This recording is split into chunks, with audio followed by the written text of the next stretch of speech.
Folks, I can't be cheery right now. Can't be chipper in this opening part of the video. I am recording this immediately after seeing the episode, as always, and I don't have words. I mean, I have words. I have enough words that I can assemble the video. It's just piecing said words together. Holy crap! Okay, focus, dude, come on. I got this.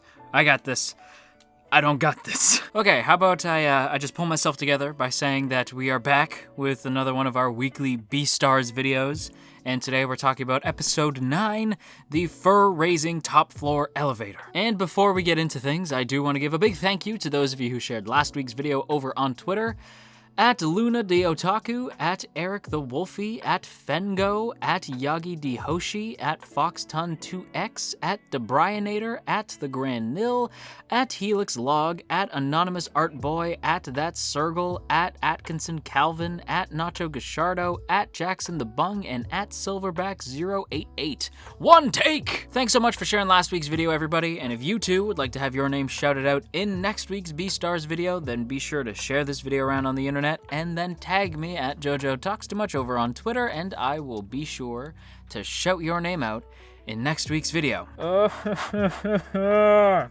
My nerves are fried. I really don't know where to start. I'm actually, like, you can't see it, obviously, because it's just audio, and I don't know what screenshot I'm using, but, like, my hands are shaking. Like, I'm actually nervous. And it's just, where do I even start? Okay, I can't start talking about horror right away, because if I do, like, it'll just be screaming. So, let's just go in order. Shall we go in order? I know sometimes I just kind of do, like, these scattershot videos where I just kind of talk about, like, the most pressing matter, and I kind of work my way down to all the other things about the episode that I want to talk about. But I think for the sake of my sanity and the sake of your ears, so you don't hear me screaming, we're going to go in order just to kind of keep some form of structure, you know. We're going to go in order through the episode, start of the episode to the end of the episode. I got my notes, and I even got my extra notes on the side. Got some paper here. Wrote down, like, cast and crew, because I've been told in the past that people find it really stupid when I don't actually have the information, and I just say, like, oh, big shout outs to the original creator, or big shout outs to the director, and I don't actually have their names. So I have a little notebook here full of the crew and the cast and everything, and some little notes. I don't know why I'm telling you this. You could tell that I'm still nervous, and I'm trying to calm myself down. I have really bad anxiety, so episodes like this, like, really rile me up, and I'm like, whew, okay, deep breaths, everything's fine.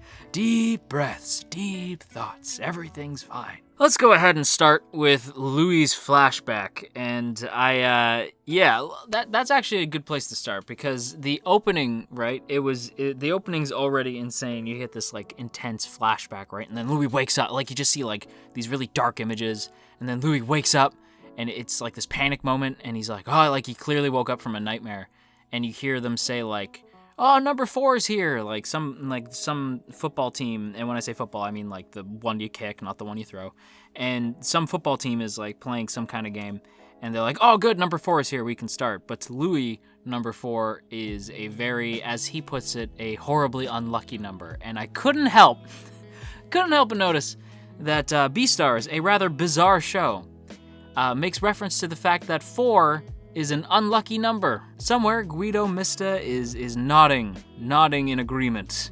Just, the number 4 sucks, man. And that flashback is pretty damn significant, right? Because we get Louis saying, like, the number 4 is such an unlucky number.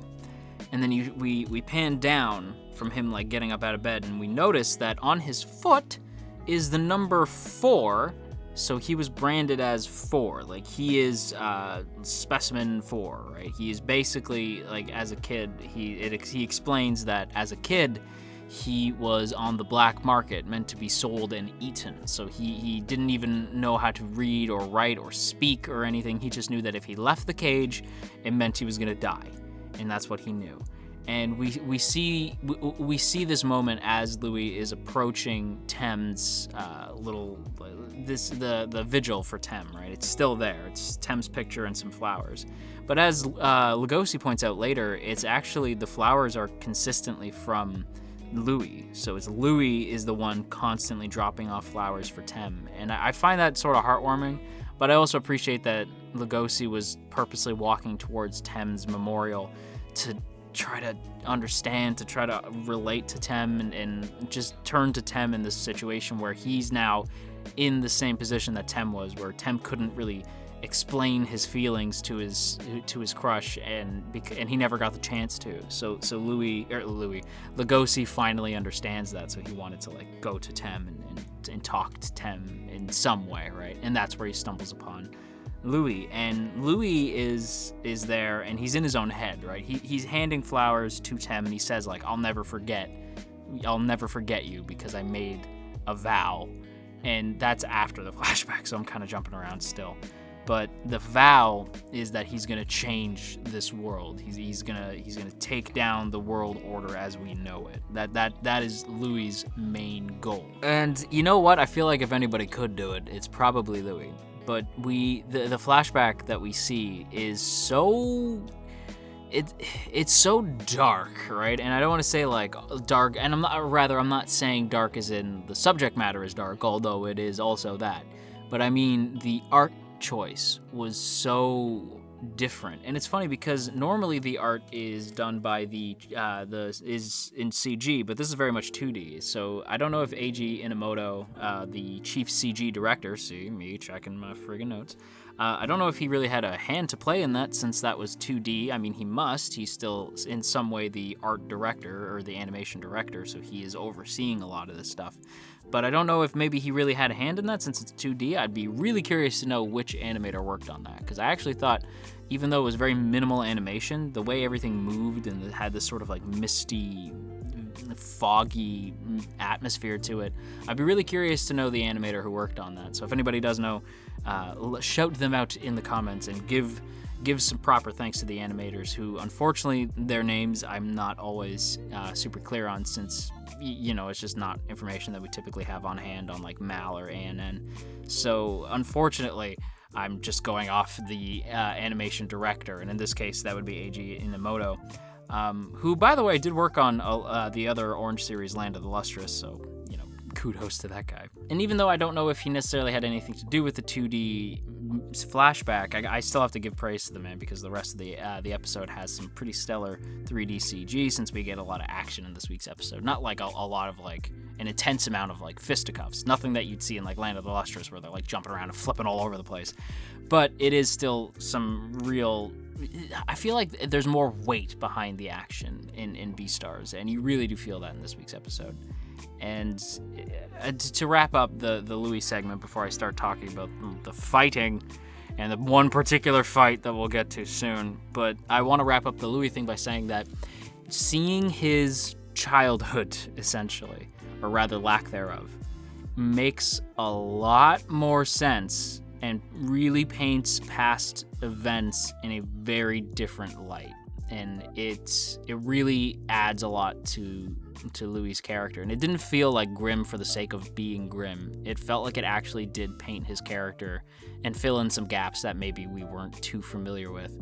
And again, like it's depressing stuff, but at the same time, like I said, it was really impactful. The fact that Louis would rather kill himself than be eaten. Like he had the knife, instead of like using the knife to fight back, he had the knife to his neck, and his now adoptive father is the one who like pulls him back, and he's like, good, okay, you'd rather take yourself out than be eaten.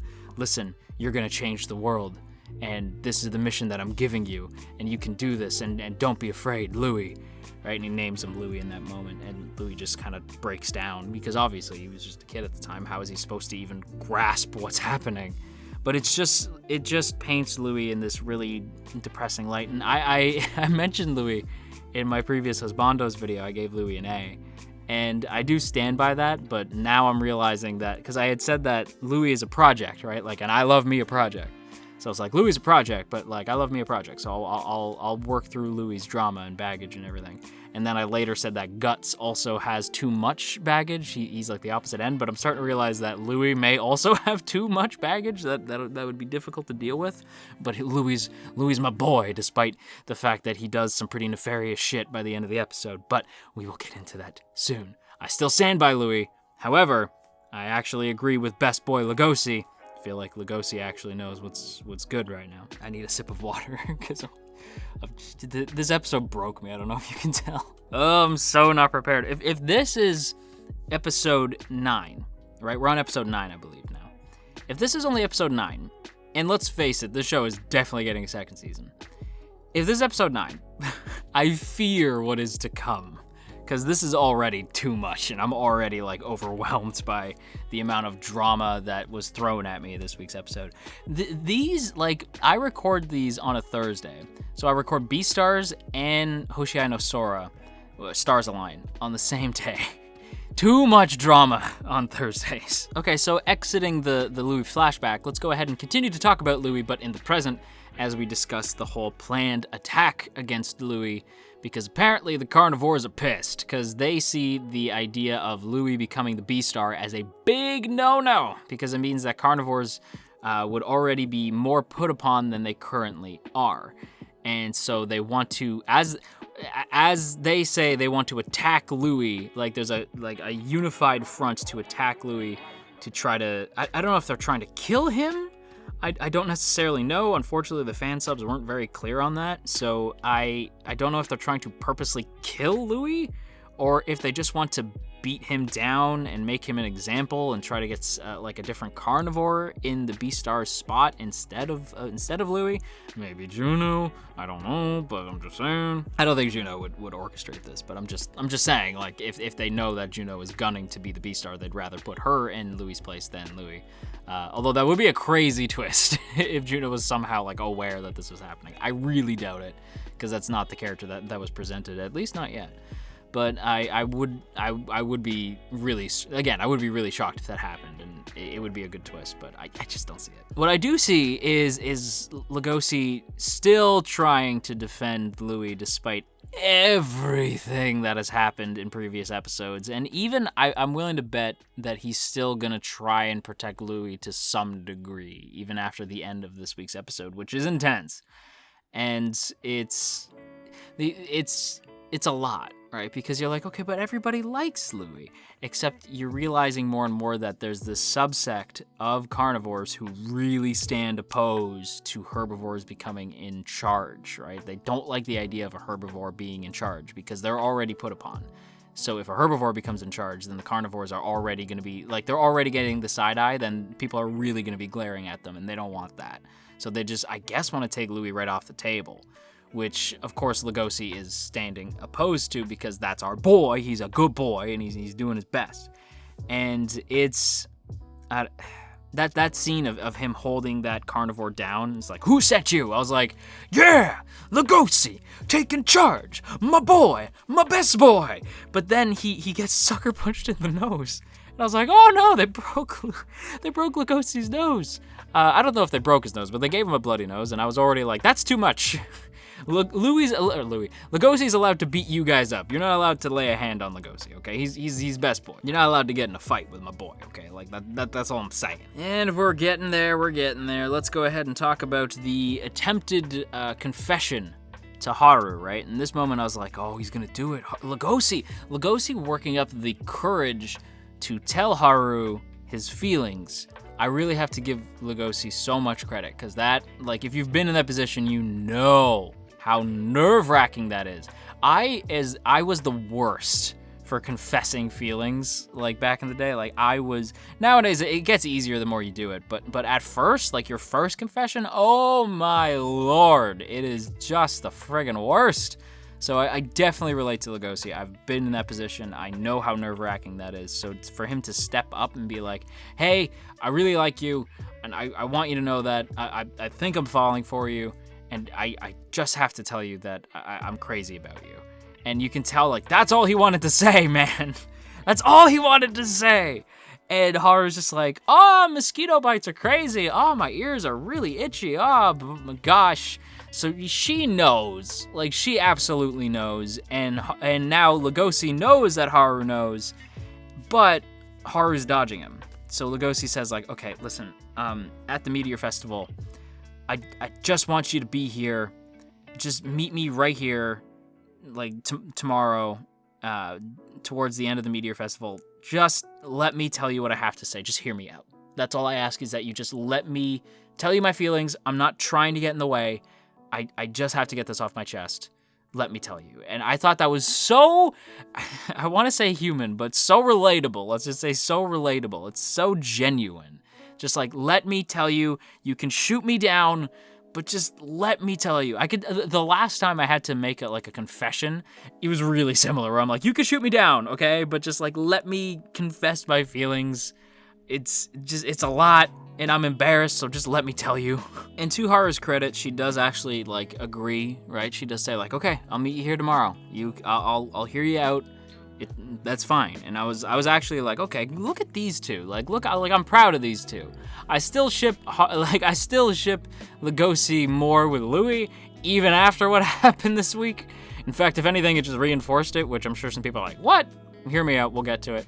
But like at the same time, Haru is still like a key player in this, right? They're a trio as far as I'm concerned. So that leads nicely into the moment that, well, one of two things that gave me an absolute panic attack. Thanks, Beastars. Let's go ahead and talk about this. Haru gets kidnapped by the Shishigami. I don't know. I'm just gonna say she gets kidnapped by a bunch of friggin' lions. That was a total shock. So this scene, let's just talk about it, right? Because I'm sure some folks are gonna be really grossed out and offended. And I was pretty grossed out, I'm not gonna lie. Like the whole idea of Haru like being forced to strip naked before the boss of this what is essentially like a mafioso type group. And she's forced to strip naked so that he can tell whether or not her meat will be good when they straight up eat her. Like, they make it clear that they're gonna eat Haru.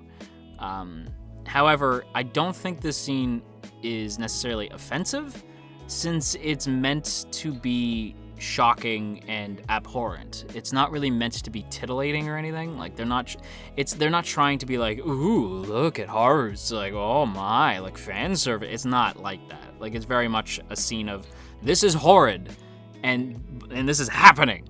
Like, we have to address that this is horrible and it's happening, and that's why we gotta save Haru, because this shit is gross. We need to save her, and it's like, she's gonna get eaten, you know? Like, it's meant to be this terrifying moment. I don't, at least to me, it wasn't seen, like, I didn't view it as like a scene that was meant to be fan service or a scene that was meant to be titillating. And I thought it was like, for what the scene called for, I thought it was at least tastefully done. So I'll give my kudos to the director, that I do think that it was handled decently well. So yeah, big kudos to the director, Shinichi Matsumi, for making that scene like appropriately dark, but still not going overboard and making it almost fan servicey. So yeah, Matsumi, like big kudos to him, who by the way is mostly an assistant director from what I saw. Like, this is one of his first, like, specifically, like, you are the director, like, he is in the seat, as opposed to being like part of a duo or helping another director. Although he did work on, ironically enough, Thundercats 2011. He was the director of that series, which I was like, I wonder why they picked him. But yeah, I do think that him and his team handled this scene with a level of dignity and grace, even though they are really taking away Haru's dignity in this scene. They do handle it with a sense of tact. Like, you can tell that they are trying to handle the scene without going overboard and gross, you know what I mean? So I do feel like in that sense, it's handled well, and it is scary. Like, when Haru is cornered by the initial group of lions, like, not the boss, but like the henchmen, it's terrifying. Like, you feel for Haru. That is scary shit, man. Like, when she runs away, she gets pinned down, and it's like one of them says, like, should we break her legs to make sure she doesn't run? It's like, oh God, like, that's so creepy and scary. I thought they absolutely nailed the atmosphere of that. Just this horrid fear in the air. Like, it was just absolutely brilliant. This fear mixed with this intense, like calm, like I don't want to say calm, but like the calmness from the boss really offset the fear that was in Haru. It was a brilliantly executed scene, and I can't stress enough, even though again it is very I guess we'll say mature. It was handled, I think, really well, and it really broke, like it made you fear for Haru. Like, I am really, really worried about her. And honestly, because of the show that Beastars is, I really don't know if she's gonna be okay. Like, I know she's a main character, but at the same time, Beastars has been so, like, subversive that I don't know if she's actually gonna be okay. And manga fans, y'all have been real good. Don't even hint. Not even a single hint. Because, like, while I am panicking about it, you're supposed to. Like, that's the emotion that they're trying to draw out of you. So don't hint. But again, I'm very concerned. And you know what else is very concerning? Is the reaction from both Legosi and Louis. And the mayor can go fuck himself. For a lion, that man has no sense of pride. What a slimy, slippery snake. Yeah, I'm not gonna lie, the mayor's whole scene was disgusting. I know that when you're the mayor of a city, there's gonna be some level of crime that you're gonna have to let slip through the cracks, but that shit's scary and gross and you're the mayor. You should step up, and I understand where he's coming from, because for him, he's like, well, if I do something about this, then all of a sudden lions have a bad rap after everything that I've done to try to, like, change the view on lions as, like, king of the food chain. So if I out the fact that there's this lion group, then that makes lions look bad after all the work I've done, and that also reflects poorly on carnivores. So I'm trying to contain this, but even Louis says, like, is it like you really can't do anything, like nothing to be done? And in my head, when I was hearing that, I thought Louis' response was gonna be that maybe the system has to be shaken. Then maybe you have to shake the tree, just to get all the bad apples out of there. Like, maybe you have to shake up the system to maybe you have to break it to fix it, you know? Like that's where I thought Louis was gonna say. But Louis ends up shaking this man's hand. I was furious. I was so mad. I'm like, what the Louis, how could you do that? Like, I understand why, but listen, I know some people are gonna be like, well, from Louis' perspective, I know what Louis' perspective is. It's wrong. Okay, I get that perspective can't be wrong, but like, I sided so hard with Legosi on this one. And honestly, when Louis hit Legosi, I was like, listen, between boys, if you swing, he gets to swing back. You started it. And not to mention, he's bigger than you. So this shit's gonna hurt. So when Louis smacked Legosi, I was like, Legosi gets a free shot in just because he did that, just as a heads up. And Legosi, you know what? Takes him up on that. Legosi is terrifying. Like, he is so big and strong, and the instant that he reels back, I'm like, so Louis' face should be pancake. like there should, like, and they show it. Like, Louis has a huge black eye by the end of the episode, and the last words during that fight, and that fight broke my heart, man. Like, that fight broke me in ways that I was not prepared for. But that last line of, like, okay, if you climbing to the top is so damn important to you, then that's fine. You go ahead and climb to the top, but just so you know, if you do, I'm gonna take Haru away from you. And I got chills in that moment. The fact that they do, like, the split frame and you see, like, the confidence and fury inside Legosi and the genuine shock on Louis' face. And I was like, okay. I was hurt for a second, right? I'm like, that broke the ship. But here's the thing.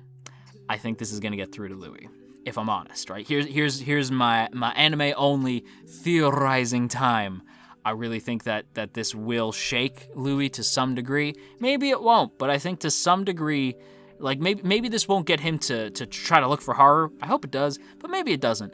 But I think to some degree, this will shake Louis to his core, right? Like the fact that Legosi just out and out said, like, what's more important to you, man? You gotta make a choice. Like, there has to be a decision, or I'm gonna take what you actually want from you.